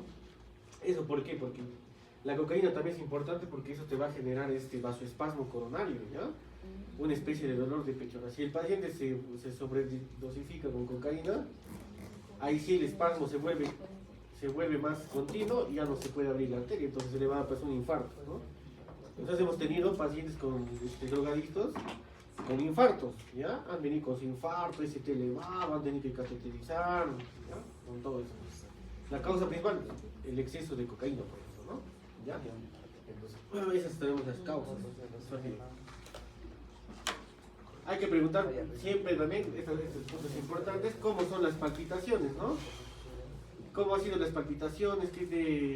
Aparte de lo que hemos dicho del cuello, en el precordio, ¿no es cierto? Que golpea, digamos, ¿qué podría haber más ahí, no? Te dicen, oh, por momentos siento, te puede decir el paciente también, otros, ¿no? A veces siento como calambres en mi mano, ¿no es cierto? ¿No? Asociadas a las palpitaciones, ¿no es cierto? Cuando apareció, el momento en que apareció, si estaba haciendo algún esfuerzo, es importante, no se olvide. ¿Frente a qué circunstancias? Por ejemplo, ¿qué estaba consumiendo? ¿Qué estaba, no es cierto? ¿Qué actividad estaba realizando? ¿No? ¿De qué forma se inicia y termina el episodio? Por ejemplo, ¿cuándo se inicia y cuándo termina? ¿Ha sido brusco? ¿Ha sido lento? ¿Rápido? ¿No es cierto? Y lo más importante, el tiempo, ¿no? Porque el tiempo también nos va a decir en qué momento, cuándo, de acuerdo al tiempo, qué taquicardia más o menos es, aproximadamente, ¿ya? Si te dicen, es una taquicardia que duró solamente 10 minutos, 30 segundos, puede ser una taquicardia paralítica supraventricular, simplemente, ¿ya? Ahora, por ejemplo, si digamos ha durado 12 horas en la mañana, entonces ahí, por ejemplo, puede ser una fibrilación auricular, ¿no? Ya nos va orientando, que es más crónico la fibrilación, ¿ya? Entonces nos va orientando, ¿ya? Entonces hay que saber qué tiempo duró. O a veces, de repente, estaba haciendo algún estrés o algo y duró solamente un minuto, mientras estaba estresada, ya, o sea, ¿no? Por el estrés. ¿Cuánto tiempo duró? 1 minuto, 5 minutos, ¿no? ¿Ya? Es importante las palpitaciones porque vienen más asociadas a ansiedad, ¿no? El edema de miembros inferiores. En el caso de edema de miembros inferiores, si ustedes ven en la grafiquita acá, un pie delgadito y un pie con edema, ¿no es cierto? Mayormente el pie con edema tiene que ser, ¿qué hemos dicho? Bilateral. Siempre les digo, recuerden que edema cardíaco es bilateral. Si viene en tu examen, digamos, este paciente viene con edema de un solo pie, digamos, ¿no? Nada más te dicen, ¿qué diagnóstico sospecharías? No es cardíaco, creo que con cardíaco. No, puede ser solamente causas locales. Insuficiencia venosa, varices, trombosis venosa profunda, linfangitasias, ¿ya? Hay nódulos que también a veces tienen cáncer, el metástasis puede obstruir también, ¿no? Los vasos del pie, pero es un solo pie. Pero si tú piensas los dos pies, ves los dos pies, por eso hay que revisar los dos pies. Cuando hacemos las prácticas, por ejemplo, en la consulta externa, vemos, ¿no? Ya revisa los dos pies y vamos, ¿no? Sí, está simétrico, ¿no? Ya. Ahí vemos, ¿no? Por eso es importante revisar los dos pies, Mayormente este edema va a ser pues bilateral, simétrico, ¿ya? Tiene las características, deja fobia, es blando, es ascendente. Digamos, el paciente por insuficiencia cardíaca, por así, tiene un edema en tobillos, va pasando 2-3 días y genera el edema a la rodilla, digamos. No le das importancia, digamos, ¿no? De repente es tu papá, digamos, ya, no, pero sí hinchó, ya, no, ya pasará, no. Agua salada, no, dice, ¿no? Agua salada, remoja tus pies, agua fría, agua de celer nomás. No le da importancia, sigue hinchándose, entonces va subiendo. De lo que estaba en tobillos, llega hasta rodillas, llega hasta fémur, llega hasta genitales y hasta el abdomen puede llegar el edema. Y se hinchan así, bien gruesos, ¿no es cierto? Entonces hay que darle importancia a los edemas, porque eso también es un caldo de cultivo, genera infecciones, por la piel entra también, ¿no? A veces revienta también. El edema puede reventar en algún sitio donde es delgadito y empieza a salir una secreción, ¿no? Entonces cuando empieza a salir secreción ya se asustan, ya traigan su mucha, mi mamá me ha visto una secreción, recién lo traen, ¿no? Le revisas todos sus pies, hinchado, hasta abdomen, ya todo edematizado, ¿no? Está edematizado. Hemos visto bastantes pacientes, más que todos los de provincias, ¿no? Que por falta de información, a veces por su médico de cabecera ahí, que no les informa bien, ¿no? Entonces, ustedes no pues, van a hacer la excepción, ¿no es cierto? Como están viendo, ¿no es cierto? Están viendo un edema bilateral y dicen, ah, un cardíaco, lo refiero, pues, ¿no? Escuchen su soplo, no, referencia, lo refiero para que le hagan más estudios en curso, ¿no es cierto? Ya, ¿no? Hay que tener precaución, es bilateral. Hay otros, digamos, primero pienso cuando es bilateral en causa cardíaca, pero hay otros también que te pueden generar bilateral, que hay que tener cuidado. El edema por causa nefrogénica, ¿ya? Si el paciente tiene enfermedad renal crónica, insuficiencia renal aguda, puede ser bilateral también, ¿ya? Y el otro es el problema de la enfermedad hepática, ¿no? Por pérdida de albúmina. Mayormente la albúmina se metaboliza en el hígado. Entonces si hay albúmina baja, hipoalbuminemia severa en la sangre, genera edema también, ¿no? Si el paciente es desnutrido crónico, genera edema, ¿ya? Los edemas, por ejemplo, de causa hepática, bastantes edemas hacer. Los pacientes que tienen tuberculosis mayormente, ¿no? Se alimentan adecuadamente, todo eso, ellos hacen problemas de hepatotoxicidad y encima más la medicación que les dan, ¿no es cierto? Son como 11 pastillas. Todo eso genera pues hepatotoxicidad, hepatopatía, que va a empezar a hinchárselos, ¿no? Eso por ejemplo sería causa hepática. Pero si ustedes encuentran un edema bilateral, primero cardíaco. Descartan que no haya cardíaco, corazón, todos los análisis, ya dicen, ah, ya que buscar otras causas, nefrogénico, para ganar la nefrología. Vas indagando, perfil de urea creatinina, negativo. Vas buscando, perfil hepático, ya. Albúmina en 1.3 positivo, esa es la cosa. ¿No es cierto? Entonces ahí sería causa hepática. Y los demás son unilaterales que hemos dicho, ¿no es cierto? Trombosis venosa profunda, las varices, insuficiencia venosa, linfangiectasias, las enfermedades de la linfa y los cánceres también, ¿no es cierto? Cáncer que puede producir nódulos en las venas y evitar el retorno venoso, ¿no es cierto? Que puede ser unilateral, ¿ya? Pacientes que tienen metástasis, ¿no? Cuando yo tengo oncología en un momento, van a ver que su pie está hinchado. Pero un solo pie nomás, ¿no? Un solo pie. Y ahí van a decir, ah, metástasis tiene posiblemente, ¿no? ¿Ya? Entonces es importante eso. Ahora, cuando hablamos del edema, por ejemplo, hemos dicho, es bilateral, simétrico, es frío, blando, ¿ya? Ahora, hay otro edema que decimos, hay otro que es duro, ¿ya? Por ejemplo, este es blando, el cardíaco es blando, porque deja fobea, ¿no es cierto? Tú presionas y deja la fobia, y deja tu huequito ahí, ¿no es cierto? Ahorita vamos a ver cómo tienen que evaluar eso, porque es importante, ¿ya? Pero sí hay un edema que se llama duro también, ¿ya? El duro, digamos, tú presionas y no deja nada de fobia, entonces dices, o no deja nada de fobia, ¿no? Entonces ese edema, por ejemplo, es por causa de hipotiroidismo, ¿ya? Hipotiroidismo, o sea que hay deficiencia en la producción de hormonas tiroideas a nivel de la glándula tiroides. Entonces el hipotiroidismo se convierte en mixedema y el mixedema va a generar ese edema, pero edema duro, no deja fobia, ¿ya? ¿Qué otras características más? Durante el día, por ejemplo, inicialmente el edema aumenta progresivamente a lo largo del día y desaparece luego en el reposo nocturno, ¿no? Entonces el paciente mayormente está durante el día con sus edemas y en la noche regresa el retorno venoso, ¿no? Y disminuye. Ahí, por ejemplo, tú vas viendo, tiene edema. Podría ser, claro, está cardiológico, ¿no?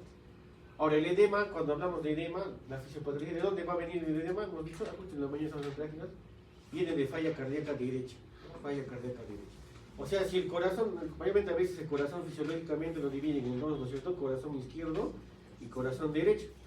Si el corazón derecho se ha obstruido, por ejemplo, a nivel de la arteria pulmonar o de la válvula tricúspide, regresa la sangre, ¿a dónde va a regresar? A la vena cava superior e inferior. Si regresa a la vena cava superior, ¿qué va a generar? Ingurgitación yugular. Si genera la vena cava inferior, va a llegar a todos los pies, edema bilateral, ¿no? Puede llegar a nivel abdominal, también genera ascitis, ¿no? Ascitis puede generar, ¿no?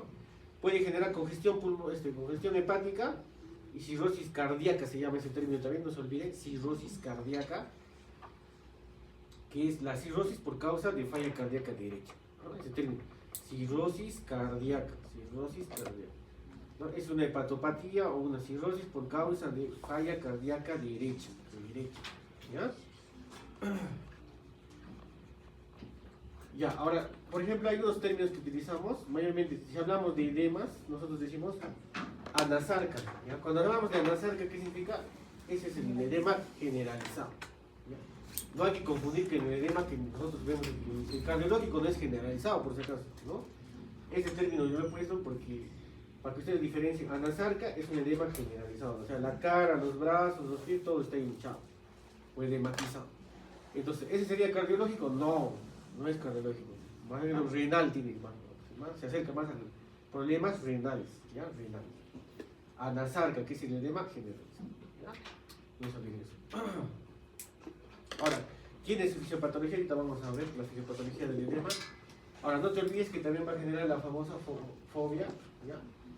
Y vamos a presionar con el dedo, vamos a hacer una pinza, y a nivel de los malleolos, al tobillo, ahí vamos a poder ver, ¿no? Si tú quieres subir hacia arriba, puedes subir. Y en región pretibial, ¿no es cierto? Pretibial. Acá, por ejemplo, tenemos ¿no es cierto? Edema de miembros inferiores, ¿ya? Ahí ven con los huequitos que deja, ¿no es cierto? Se nota clarito los huequitos que deja, ¿ya? Tú presionas, haces pinza 3 segundos, ¿ya? No se olviden, 3 segundos, ¿no es cierto? Y tú pinzas sobre el hueso 3 segundos, eso lo vas a ver en la práctica también. Pinzas 3 segundos, luego sueltas y empiezas a contar. ¿En cuánto desaparece? 1, 2, 3, 4, ¿no? Pues hay una clasificación que dice, si desaparece en 3 segundos, una cruz. 3 a 6 segundos, 2 cruces. Más de 6 segundos, 3 cruces. Hay otro que lo clasifica en 5 cruces, pero en este caso vamos a utilizar solo el de 3 cruces, que es más conocido, ¿ya? Hay uno que es de 5 también, que van a ver por ahí algunos, ¿ya? Entonces presionas, sueltas, deja la huellita, y después 1, 2, 3, sueltas, vas a contar, ¿no es cierto? Lo otro que tienes que saber de este edema, que también pues lo puedes medir, la circunferencia vas viendo, ¿no?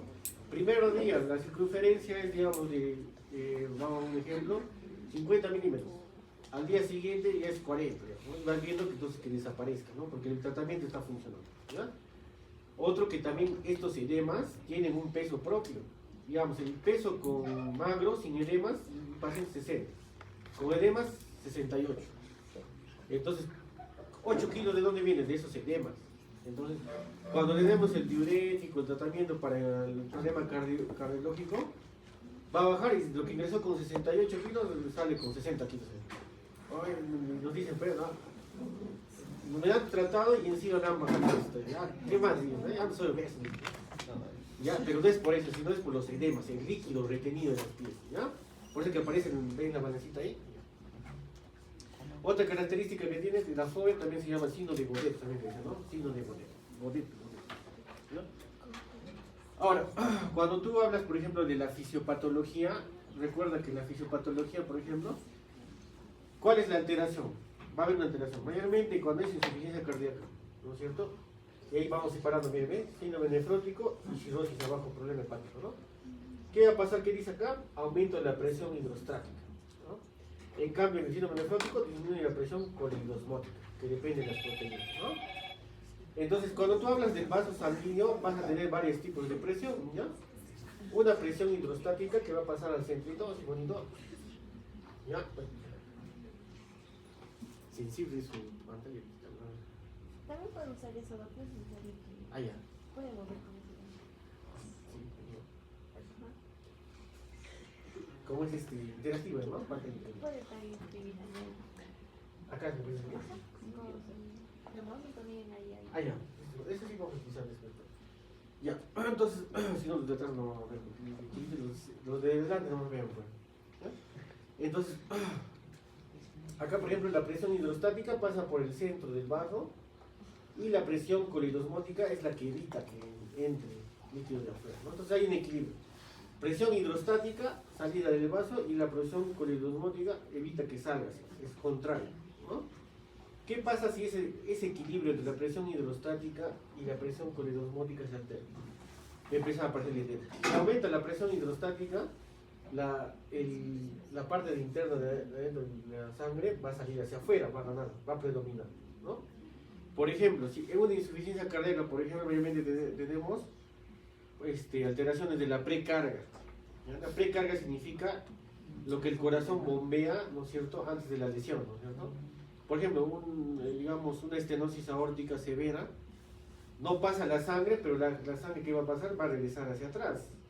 Y como regresa hacia atrás, regresa ¿no es cierto?, el flujo retrógrado, otra vez aurículas, ventrículo izquierda, venas pulmonares, arteria pulmonar, ventrículo derecho, aurícula derecha, y da la vuelta, ¿no es cierto? Pero eso llena, es sangre, ¿no es cierto?, que se llena hacia los pies y eso genera aumento de la presión hidrostática. Entonces, ahí va a haber aumento de presión hidrostática, pero en cambio en la parte de lo que es síndrome nefrótico, enfermedades renales y hepatopatías hepáticos, la presión, que es lo contrario a la hidrostática, también disminuye. Y como disminuye, ¿qué va a aprovechar de salir? Hidrostática, ¿no? Pero no va a ser por causa hidrostática, sino por disminución de la presión colindrosmótica. No te olvides que la colindrosmótica depende de las proteínas, ¿ya? Las proteínas son las que mantienen esa presión, ¿no? Ahora, si tú pierdes por el riñón proteínas, vas a perder albúmina proteínas, va a haber poco proteínas. Si pierdes por el hígado proteínas, por el albúmina, también, entonces va a haber disminución, por lo tanto va a haber ese edema, ¿ya? Esa es la fisiopatología, ¿ya? La fisiopatología del edema. Hay varios tipos de edema, ¿no es cierto? El bilateral simétrico es, hemos dicho, cardíaco, renal, hemodinâmico, lo que hemos dicho. Acá, por ejemplo, los unilaterales o localizados, ¿no es cierto? Puede haber problemas alérgicos, también hemos dicho, aparte obstructivos, las obstrucciones venosas, procesos inflamatorios, el famoso linfedema, enfermedades del linfa, ¿ya? Ahora, puede haber edema en la vena cava superior, edema en esclavina, cuando es solamente localizado, ¿no? ¿Ya? Y el famoso mixedema que habíamos dicho también, mixedema es ¿cuál es la diferencia? Edema duro, porque el blando deja fovea, pero el duro no deja fovea, pero pertenece al, ¿no es cierto?, hipotiroidismo, ¿no? Hipotiroidismo, ¿no? Ya, ese se llama mixedema. Acá, por ejemplo, vemos, ¿no?, un edema inflamatorio, acá a nivel del pie, ¿no?, localizado a un solo lado. El linfedema, que hemos dicho, por problemas de la tiroides. El mixedema, el linfedema por enfermedades de la linfa, los vasos linfáticos. Mixedema, ven su carita, una paciente hipotiroidea, ¿no? Cara redonda, ensanchada, ¿no es cierto?, por el hipotiroidismo. Puede haber hasta lipedema también, ¿no es cierto?, por causa de la grasa también. Si el paciente es gordita, tiene mucha grasa, ¿qué va a pasar en los pies? Va a haber grasa, ¿no? Y tú puedes decir, oye, ¿eso es edema o es grasa? Tienes que evaluar, ¿no? Entonces, evalúas y dices, ya, tiene obesidad, digamos, mórbida, grado 3, le vas revisando, a veces tiene grasa por acá, entonces, ya, esto es grasa, no es edema. Ya hay que tener cuidado, ¿no? Eso hay que tener cuidado. Ahora, el diagnóstico, por ejemplo, algunos han tratado de clasificar el edema. Ya hay unos que dicen la clasificación según el tiempo en milímetros, por ejemplo, de la depresión. Otro que dicen incluso por la duración en segundos, minutos, ¿ya? Acá, por ejemplo, dicen, van a clasificar incluso hasta el grado 4, ¿ya? Grado 1, grado 2, grado 3, grado 4. Grado 1, depresión leve, grado 2, hasta 4 milímetros, grado 3, 6 milímetros, grado 4, 1 centímetro, ¿no? La desaparición instantánea, por ejemplo, el momento en que desaparece, ¿no? Grado 1, grado 10 segundos, grado 3, 1 minuto, grado 4, 5 minutos, ¿no? O sea, hay diferentes clasificaciones, ¿ya? ¿Qué más? Algunos hacen la presión, también van midiendo, ¿no es cierto? Acá es el ejemplo de la profundidad que vemos acá, ¿no? Vas viendo leve, solamente 1 milímetro hasta 2 milímetros, luego es 4, 6 y 1 centímetro, ¿no? Va hundiéndose el dedo, ¿no? Algunos miden con su regla, incluso, ¿no? Para medir. Ya. Entonces, cuando hablamos del edema, hay que preguntar cuándo se inició, ¿ya? ¿Cuándo se inició el edema? Mientras el paciente estaba, por ejemplo, cuando dicen, mientras yo estaba viajando, te dicen, estaba en el carro y estaba viajando y mis pies se hincharon después de viajar. ¿Ese sería cardiogénico? No, esa es insuficiencia venosa, ¿no? Insuficiencia venosa. Es por retención de líquidos por la parte venosa, ¿ya? Entonces hay que preguntar por eso, ¿cuándo inició durante el viaje? ¿No? Inició, ¿o qué, cuándo inició? ¿Estaba haciendo algún esfuerzo, estaba parado y solamente sin unilateral? No, tampoco insuficiencia venosa. Ahora, si el paciente estaba sentado sin hacer nada, de un momento a otro empezó a aparecer y empezó a ascender todavía, empezó a aparecer primero tobillos, estaba subiendo, ahí sí, ¿no? Ya. Ahora, hay que ver cómo son, no te olvides que son el cardiogénico simétrico, bilateral, hay que ver el color también, características de la piel. mayormente cuando es el edema por causa cardíaca, el color cambia, ¿no es cierto? No es el mismo color de la piel, va cambiando, ¿no es cierto? A veces se vuelve más amarilla por el tema de la grasita, el líquido que está juntándose. Si el edema es así bien grande y grueso, se engorda, puede doler también, ¿ya? Puede doler, puede haber calor local también en esa zona. Y lo otro que importante que falta acá, por ejemplo, se puede fisurar, ¿ya? Se fisura. A veces tanto líquido hay que ahí va una parte de la piel que está descamándose, pasa por ahí y empieza a haber secreción amarillenta, y ahí empieza a asustarse, ¿no? Y yo, vamos a ver, y dicen, ¿no? Vamos a cardiología, se asustan, ¿no? Entonces hay que ver todas esas características, ¿no? Por ejemplo, ¿qué pie sería? Es un pie cianótico, sería una insuficiencia de tipo arterial, ¿no? Las insuficiencias arteriales, por ejemplo, si hay un trombo en una arteria, que va a generar cambio de coloración de la piel, ¿ya? Cambio de coloración de la piel. Entonces está cambiando, se está volviendo cianótico, no está habiendo circulación arterial, ¿ya? Esa diferencia de la venosa solamente se descama, ¿ya? Se descama, nada más se inflama un solo lado, pero esta arterial sí te deja cianosis. Si no lo restituimos, por ejemplo, ese un trombo que esté obstruyendo la arteria tibial, la anterior, posterior, ese pie se muere, se necrosa y luego se infecta, pues, ¿no? Entonces a veces se cae, se modifica y se cae. Hay pacientes que han venido con modificación, pérdida de pie, se cayó solito, ¿no? Pero ya viene ya con un cuadro de sepsis, ¿no? Gangrena, ¿no? Ahora, también de ahí nace el término de enfermedad arterial periférica, que también se va a ver, ¿no? Posteriormente. La enfermedad arterial periférica es pues cuando hay obstrucción parcial, total de las arterias de los miembros inferiores, ¿no? Entonces hay que tener cuidado, ¿no es cierto? Entonces ahí, esa es enfermedad arterial periférica. Este es el famoso edema, ¿no es cierto? Edema del paciente, que es asimétrico, bilateral, ascendente, edemafobia, es frío también, ¿no es cierto? Es frío, es blando, ¿no es cierto? Ya, esas características. Ahora tenemos el famoso síncope, ¿ya? Ahí vemos bien qué está pasando en el vidito del centro. Así se sincopean, pues, ¿no?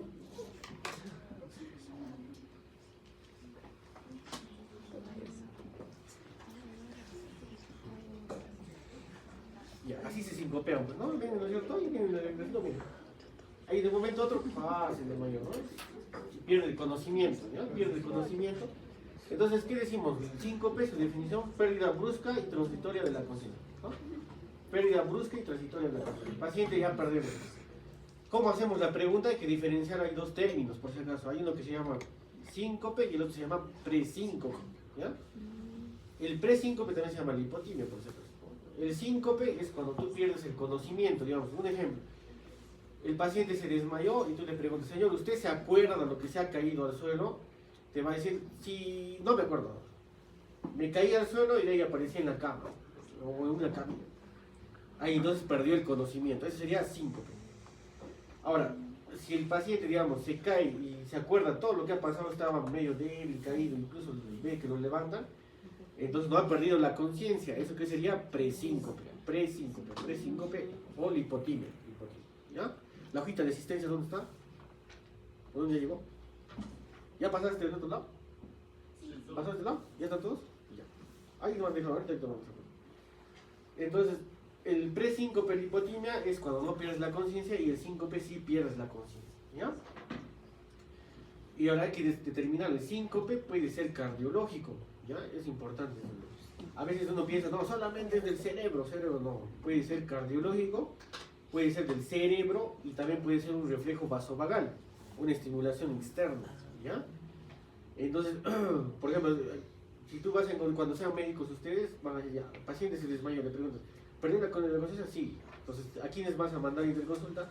Cardiología y neurología, ¿no es cierto? Cardiología y neurología, para descartar problemas cardiológicos y neurológicos, ¿ya? ¿Por qué hablamos de neurológicos? Porque puede haber una isquemia cerebral, tipo infarto, un ACV, ¿no es cierto? Esto lo van a ver en neurología, ¿no es cierto? Puede haber parásitos también, ¿no es cierto? Como neurociticicosis, pérdida de la sustancia blanca, ¿no es cierto? Entonces, enfermedades de tipo cerebral, que pueden ocasionar también el famoso sí. A veces nos mandan pacientes, vemos y dicen, doctor, le hemos mandado, pero ya pasó neurología, entonces descartó con su tomografía, con todo, entonces que nos mandan a nosotros, ¿no? Ya, pero sí, siempre tiene que pasar por dos, neurología y cardiología, ¿ya? No se olvida, ahí tenemos ese videito, ¿no es cierto? En este momento pues ya se desinfecta. Ahí incluso están dando alcohol, ¿no es cierto? Ya. Ahora, hay una definición que está, por ejemplo, en el libro, dice, ¿no? Mayormente la presión arterial en un síncope tiene que estar baja, por lo tanto va a haber hipoperfusión cerebral, ¿ya? Y va a haber un cese súbito del flujo sanguíneo de 68 segundos. Basta que sea 68 segundos de cese del flujo sanguíneo, puede producir una pérdida completa del conocimiento, ¿ya? Si hablamos de 68 segundos, ¿cuándo sería? Un minuto y un poquito más, ¿no? 1 minuto y 8 segundos más o menos. Entonces, si no hay flujo sanguíneo durante ese tiempo, te va a producir sí o sí la pérdida completa del conocimiento, de la conciencia, ¿no? La presión también en ese momento se ha visto que puede bajar, ¿no? La presión arterial sistólica baja de 50 a 60, ¿ya? Y la... ¿Alguna pregunta? Ay, ¿qué quieres? 10 minutos me han dicho, ¿no? Allá, falta todavía 20 minutos. Vamos a ver. Ya, entonces, este tiempo hay que recordar, ¿ya? Porque basta que es 68 segundos, es para la parte de la fisiopatología asociada a la semiología, ¿ya? Ahora, hay síncopes de origen cardíaco que hemos visto que pueden ser más que todo las arritmias, ¿ya? Y dentro de las arritmias, cuando hablamos de arritmia, hay que ver las taquicardias y las bradicardias. Otra vez regresamos, frecuencia cardíaca normal de 60 a 100, 60 a 100. Mayor de 100, mayor o igual a 100, taquicardia. Menor o igual a 60, bradicardia. Y cuando hay bradicardia puede haber varias enfermedades, por ejemplo, la disfunción del nodo sinusal, por ejemplo, el marcapaso del corazón es el nodo sinusal, ¿no es cierto? Que está en la pared superior de la aurícula derecha, en la desembocadura de venas cava superior, ¿no es cierto? Entonces, ese marcapaso natural del corazón, cuando falla, puede generar bradicardia y por lo tanto, el paciente se sincopea, ¿no? Otros trastornos de conducción auriculoventricular, por ejemplo, los bloqueos auriculoventriculares, de primer grado, segundo grado, tercer grado, que eso lo vamos a ver en la parte del electrocardiograma. Pero cuando es de tercer grado completa, por ejemplo, genera síncopes recurrentes, ¿ya? Síncopes recurrentes. Ahora, las taquicardias, ¿se acuerdan que hemos hablado de taquicardia? ¿Qué pasa si la taquicardia es más de 120, por ejemplo? ¿Va a llegar flujo sanguíneo al cerebro? No va a llegar. No llega y por lo tanto se sincopea, ¿no es cierto? Cualquier tipo de taquicardia puede generar eso, pero tiene que ser más de 68 segundos, ¿no? Entonces puede haber taquicardias de origen encima del ventrículo hacia arriba, la parte superior auricular, supraventricular. ¿Sí? Si la taquicardia es a nivel de los ventrículos, ventricular. ¿Ya? Hay otras que pueden causar síncope, hay otras cardiopatías estructurales, por ejemplo la estenosis aórtica, por ejemplo tiene su triada clásica donde incluye síncope, ¿no es cierto? Entonces hay dolor de pecho, síncope, ¿no? Ahí está, el síncope está dentro de eso, ¿no? Infartos de miocardio, la miocardia hipertrófica también, el corazón, que hemos dicho, el corazón grande que se hereda, ya lo mostramos, es el corazón heredable. Por ejemplo, si el corazón está grande, puede tapar la parte de la salida, de donde sale la aorta de la sangre, y te da 5. Entonces no llega la sangre por el cerebro, ¿ya? Taponamiento pericárdico, anomalías de arterias coronarias, que pueden ser prótesis valvulares también que fallan o son disfuncionantes, ¿ya? Embolia pulmonar, disección aórtica aguda, ¿no es cierto? Hasta hipertensión pulmonar, ¿ya? Entonces son otras causas también de síncope, para que ustedes vean qué tipos de síncope, ¿ya? Entonces cuando hay un síncope tiene que pasar por cardiología siempre, ¿ya? Aparte de neuro, cardiología. Ahora, hay otros síncopes, se llaman síncopes reflejos o vasovagales. Este es el famoso síncope, por ejemplo, de las personas de los escolares que están formando la fila en la cola, y de un momento a otro los traen al hospital. Siempre dicen, a perder el conocimiento, ¿no? Entonces hay que preguntar, ¿por qué ha perdido el conocimiento? Posiblemente haya estado expuesto al calor, al frío, de repente no ha tomado desayuno, ¿no? O de repente se ha peleado con su compañerito, ahí se han gritoneado todo ese rato y se siente. Entonces hay una causa externa, ¿no? Se llama reflejo vasovagal. ¿Por qué se llama reflejo vasovagal o síncope vasovagal ortostático? ¿Se acuerdan del nervio vago? El vago era el que inhibía, ¿no es cierto? Inhibe el sistema simpático, todo. El inhibidor del sistema simpático inhibe, ¿no es cierto? Inhibe la frecuencia cardíaca, inhibe la presión arterial, es famoso inhibir de todo, ¿no es cierto? Entonces, por eso decimos reflejo vasovagal o síncope vasovagal, ¿ya? Entonces, por eso el tema del nervio vago, que también se llama parasimpático, es un inhibidor, siempre es inhibidor, ¿no? ¿Ya? Acuérdense. Ahí dice, ¿no es cierto? El paciente puede estar en miedo, en pánico, ¿no es cierto? A veces fobia también a la sangre, ¿no es cierto? Y se asusta tanto ese susto que puede ocasionar la estimulación del nervio vago y por lo tanto un reflejo vasovagal se llama, ¿no? Vasovagal. El vago estimula también a los vasos sanguíneos, que va a producir el vaso sanguíneo, va a producir vasodilatación y por lo tanto también síncope también es cerebral, ¿no? No llega a la sangre, sí, ¿ya? El paciente puede presentar, digamos, asociado al reflejo vasovagal, estaba miccionando, o estaba, digamos, estimulación gastrointestinal, tragar, defecar, tos, estornudo, ejercicio, algo que estaba haciendo, ¿no? A veces también otras causas de este reflejo vasovagal es síndrome del seno carotídeo. Por ejemplo, acá en la cara tenemos, ¿no es cierto?, acá el seno carotídeo que está en la bifurcación de la carótida. Si tú lo masajeas, lo inhibes, ¿qué va a pasar? El paciente se va a sincopiar, ¿ya? Porque hay receptores también de hipotensión, ¿ya? A ver si... Ya. Pero en su casa, ¿ya? Y en su casa pueden ir y decir, no puedo dormir así, te masajeas fuerte. Pero el masaje no es afuerita nomás, sino que tienes que llegar hasta adentro. Porque la carótida se divide en dos, está bien profundo. Lo que están afuera son las venas, ¿no es cierto? Las venas yugulares, pero adentro está la carótida, ¿ya? Otros casos raros, por ejemplo, cuando el paciente está haciendo esfuerzo extremo, movimientos de cabeza, ¿no? Esos son más atípicos, ¿ya? Hay otros, síncopes debido a hipotensión ortostática, por ejemplo, la inducción de fármacos también puede ocasionar, ¿no es cierto? Si el paciente, por ejemplo, utiliza el famoso Viagra, que es el sildenafil, ¿qué va a ocasionar en los vasos coronarios? Vasodilatación. Entonces hemos tenido pacientes que usan Viagra y se han sincopiado y han venido por el hospital, ¿ya? Y ya incluso doble dosis, triple dosis se utilizan y eso va a soltar, ¿ya? O a veces también para el infarto utilizan dinitrato de isosorbide. Todo lo que tenga nitrato, nitrógeno, vasodilatos. Entonces, a veces el paciente le duele y por el mismo dolor se toma 3, 4, 5 pastillas sin consultar y se sincopea, ¿ya? Las hemorragias, diarreas, disfunciones autonómicas, ¿no es cierto? Diabetes, también puede estar relacionado a este síncope debido a hipotensión ortostática, ¿ya? Y las famosas causas por causas neurológicas, ¿no? Eso ya lo vamos a ver en neurología. Pueden ser tipo traumáticas como no traumáticas, depende del paciente ha tenido un accidente, se ha golpeado, ¿no es cierto? Un día, 2 días antes, y puede tener alguna alteración, ¿no? A nivel de un hematoma cerebral, algo que esté generando el síncope, ¿no? Puede tener epilepsia también, que a veces se confunden, ¿ya? Se confunden la epilepsia con el famoso síncope, ¿ya? Ahora, no traumáticas, por ejemplo, en la cardíaca que hemos visto, los ataques epilépticos, que son tónicos, que lo mismo en neurología. Psicógenos también puede haber, ¿no es cierto? Ataques psicógenos epilépticos también, ¿no? El paciente hace, ¿cómo se llama eso? Si es la epilepsia es por causa psicógena, ¿cómo se llama? Síndrome, ¿me escuchó? ¿Qué es eso? Síndrome conversivo se llama, ¿no? A veces los jóvenes mayormente, ¿no? Se pelean con sus parejas, ¿no? Tienen problemas, etc. Y se desmayan y empiezan a mover sus brazos así, ¿no? Hacen una alcalosis metabólica y entonces hacen sus síncope, ¿verdad?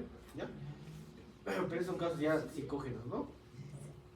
Ahora hay que tener cuidado, por ejemplo, cuando se bloquea el corazón, hace un bloqueo del 3er grado y el paciente hace su síncope, se cae y empieza a moverse las manos. No es una convulsión por causa de algo cerebral, sino es una convulsión, movimientos tónicos clónicos, no decimos convulsión porque no es convulsión, movimientos tónicos clónicos por causa de un bloqueo del 3er grado. Entonces, ¿cómo se llama ese signo? ¿Alguien ha escuchado o ha leído?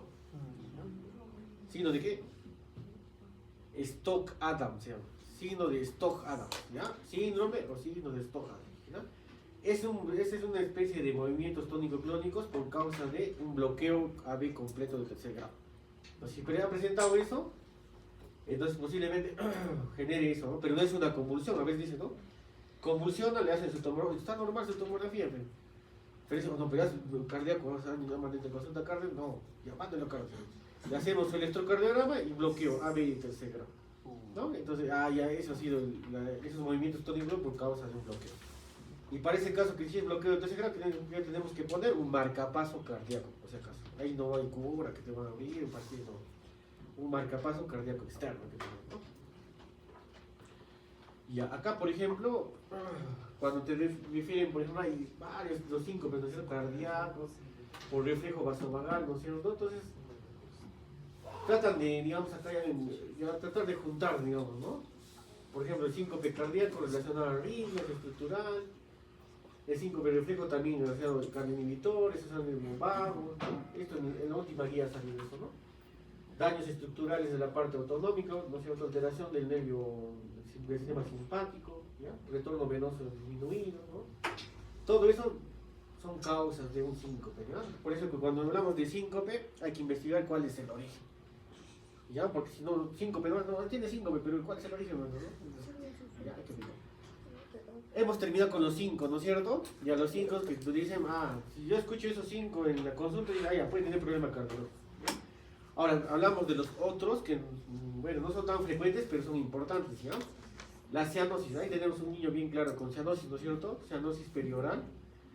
Cianosis significa la coloración violeta, ¿no es cierto? A nivel de las mucosas o parte distal de las mucosas, ¿no? A veces esto es cianosis central de los labios y a veces puede presentarse en la nariz, en el lóbulo de las orejas también, ¿no? Por ahí. Si tú ves esto, mayormente en los niños hemos dicho, puede tener cardiopatía congénita. Pero ahí tendría que preguntar, la cianosis no solamente, todas las cianosis son cardíacas, no. Hay que preguntar en qué momento se ha presentado. Digamos, si el niño estaba tranquilito, estaba durmiendo y presenta cianosis, ese sí puede ser. Pero si, digamos, llora, está llorando y llora, y entonces ese a veces hacen espasmos del sollozo, se llama eso, deja de respirar un rato y ya se cianosis. Eso no sería cardíaco, ¿ya? Hasta 20 segundos en un niño es normal ese espasmo.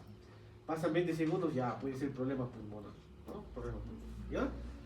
Pero si tú ves que no está haciendo nada, el niño está echadito y tú miras, oye, está morado, ¿no? De la nada ya es cardiológico.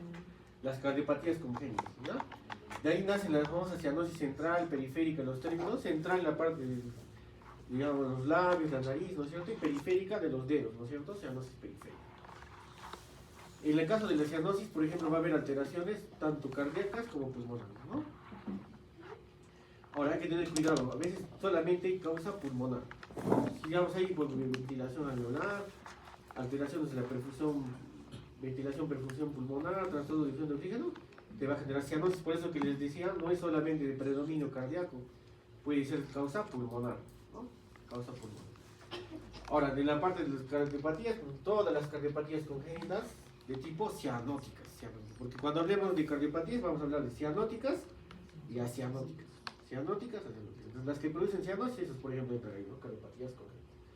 Ahora, las acianóticas, las cardiopatías acianóticas se pueden convertir en cianóticas, sí. Con el paso de los años no hacen nada. Ahí vamos a hablar de lo que es los shunts, ¿no es cierto? Shunts son flujos de sangre de izquierda a derecha. La cianótica era de inicio de izquierda a derecha, pasan los años, no se lo opera, no hace nada y se convierte en derecha a izquierda y hace cianosis, ¿ya? Así se llama. A otras alteraciones, por ejemplo, de hemoglobina y alteraciones hereditarias, no es cierto, hemoglobinemia, ¿no es cierto? Entonces hay que ver los diagnósticos diferenciales, ¿ya? Con la parte pulmonar, anormalidades de la hemoglobina, ¿no es cierto? Hay que diferenciar de la parte cardiológica, cianosis, ¿ya? Cianosis. Otro, por ejemplo, que hemos dicho, la hemoptisis, ¿no? La hemoptisis. En caso de la hemoptisis, por ejemplo, vamos a tener una estenosis mitral, ahí ven, ¿no es cierto? Miren. Acá se nota, ¿no es cierto? Ventrículo izquierdo, auricular izquierda, la válvula mitral y está cerradita, ¿no? Está reducida. La sangre no pasa, está reducida. Cuando hablamos de estenosis, hablamos de la reducción del área valvular, área, estamos hablando. Estenosis, disminución de área. Mayormente severa cuando es área menos de 1 centímetro cuadrado. Hablamos de centímetros cuadrados porque es área, ¿no es cierto? 1 centímetro cuadrado, ¿no es cierto? Ahora, ¿qué pasa cuando es severa? ¿Qué hemos dicho? La sangre por flujo retrógrado, ¿se acuerdan? No pasa, ¿dónde va a regresar? A la aurícula izquierda. ¿Dónde va a regresar? A las venas pulmonares. Regresa al pulmón, capilar pulmonar, más de 35 milímetros de mercurio. Suben los capilares pulmonares y llega a eso, se rompen los vasitos, ¿no? En el pulmón. Y por lo tanto el paciente al momento que puede presentar tos, ¿no es cierto? Genera hemoptisis también, ¿ya? Causas estenosis mitral severa. Ahora hay que tener cuidado, no es propio pues del problema cardíaco, ¿no es cierto? Si un paciente viene a Cusco, estás en Lima, Cusco, en cualquier parte del Perú y te viene con hemoptisis, ¿cuál es la causa principal de la hemoptisis? ¿Cuál? ¿Qué? Tuberculosis, muy bien. tuberculosis, ¿no es cierto? Porque la tuberculosis está incrementada, pues, la prevalencia en Perú es más del 50%, ¿ya? Digamos, si viene por hemoptisis o putos sanguinolentos en esputo, tú dices, no, tuberculosis voy a descartar. Primero pues le tomo su BK1, BK2, BK3, como vamos a ver en el hospital, eso vamos a ver también en neumología. BK por 3, ¿no es cierto? Su gene expert, ¿no es cierto? Para sacar todo eso, su tomografía pulmonar y vamos viendo si tiene, ¿no? Tiene secuelas. Entonces todo eso pides, descartas. Una vez que has descartado, ya vas buscando, ya no es hemoptisis pues, de la causa pulmonar o tuberculosis, entonces hay que buscar otras causas, ¿no? Pero también dentro de la hemoptisis hay que buscar causas pulmonares, no solamente es tuberculosis, puede ser cáncer pulmonar, ¿no es cierto? Cáncer pulmonar, más que todo, o el uso excesivo de anticoagulantes también, ¿no es cierto? Que puede generar hemoptisis, ¿ya? Ya, pero después de eso, descartando la parte pulmonar, recién descartas la parte cardiológica. No es como los otros 5, primero eran los 5 síntomas que hemos dicho, cardiovasculares primero. Descartamos el tema cardiovascular, luego los dos, ¿no? Pero en este caso, cianosis, primero hay que ver si es en niño, cardiopatía congénita, ¿no? Si no es en niño, hay que buscar otras causas, ¿no? Neumológica, hemos dicho, alteraciones hemoglóbicas, ¿no? En este caso, la hemoptisis hay que tener cuidado. Primero, tuberculosis en el Perú, porque somos zona prevalente, ¿ya? Cuidado que diga, bueno, el doctor nos dijo, sí o sí, cardiológico primero, así, el neumólogo va a decir, no, va a estar pasado así. Primero, tuberculosis, ¿ya? Tuberculosis. Hay otro que tenemos, la famosa ronquera, ¿ya? La disfonía, la ronquera, ¿cómo se llama eso? ¿Te dice ahí? Síndrome de Orner. Síndrome de Orner, dice, ¿ya? Síndrome de Orner, ¿no? O síndrome cardiobucal. Es un síndrome también que entra dentro de los síndromes, ¿no? Hemos visto, ahí vamos a ver síndrome de dolor torácico, síndrome isquémico coronario agudo, ya hemos visto en la historia clínica anteriormente, ¿no? Vamos a ver el síndrome, por ejemplo, de dificultad respiratoria, disneico, edematoso, así que forman parte de la parte del tema cardiovascular, ¿no? Pero también existe el síndrome cardiobucal. Entonces, su fisiopatología de este síndrome, por ejemplo, ¿cómo lo vamos a ver? ¿Por qué? Ahí está, bien claro está el gráfico, ¿no? La aurícula izquierda está crecida, está grande, ¿ya? Entonces, si la aurícula izquierda está grande, ¿quién detrás está de la aurícula izquierda? Está el nervio laríngeo recurrente izquierdo. Si se presiona ese nervio laríngeo recurrente izquierdo, ¿quién da grama a dónde? A las cuerdas vocales, pues no el nervio de las cuerdas vocales, ¿no? Entonces, por eso, ¿qué va a pasar? Si empuja, digamos, al nervio laríngeo recurrente, la conducción no va a llegar a las cuerdas vocales, por lo tanto va a haber ronquera, disfonía, fonía, ¿ya? Entonces, eso también, a veces decimos, ¿no? El paciente viene con ronquera, todo eso, se van viendo, el otorrino lo ve, va viendo las cuerdas vocales y dice, está normal tus cuerdas vocales, no veo nada acá, ¿no? Entonces vamos a buscar el recorrido de los nervios y vas bajando en la parte cardíaca y a veces, por casualidad encuentras un soplo, tienes soplo. Me enseñaron en semiología que podía, ya, puede ser un síndrome de Orner, ¿no? Orner, ¿ya? ¿Listo? Entonces, es por esa causa, ¿ya? Pero claro. Vamos a ver, ¿algo más? Creo que ahí acabamos. Ya. ¿Alguna pregunta, duda? Porque lleva a ser 10 minutos de ahí con la delegada. Tenemos 2 minutos y 30 segundos. Ya. ¿Alguna pregunta, algo? ¿Alguien que quiera saber más? Todos estos temas están en los libros de semiología, por acaso, ¿ya? Ya les he dicho qué libro tienen que usar, el Argente, vayan a ver el Argente. El Argente, hay otros libros que hemos visto, ¿no es cierto? El Macé, el Suros. Mi recomendación es que ganen el Argente. Pueden leer los 3 libros si quieren.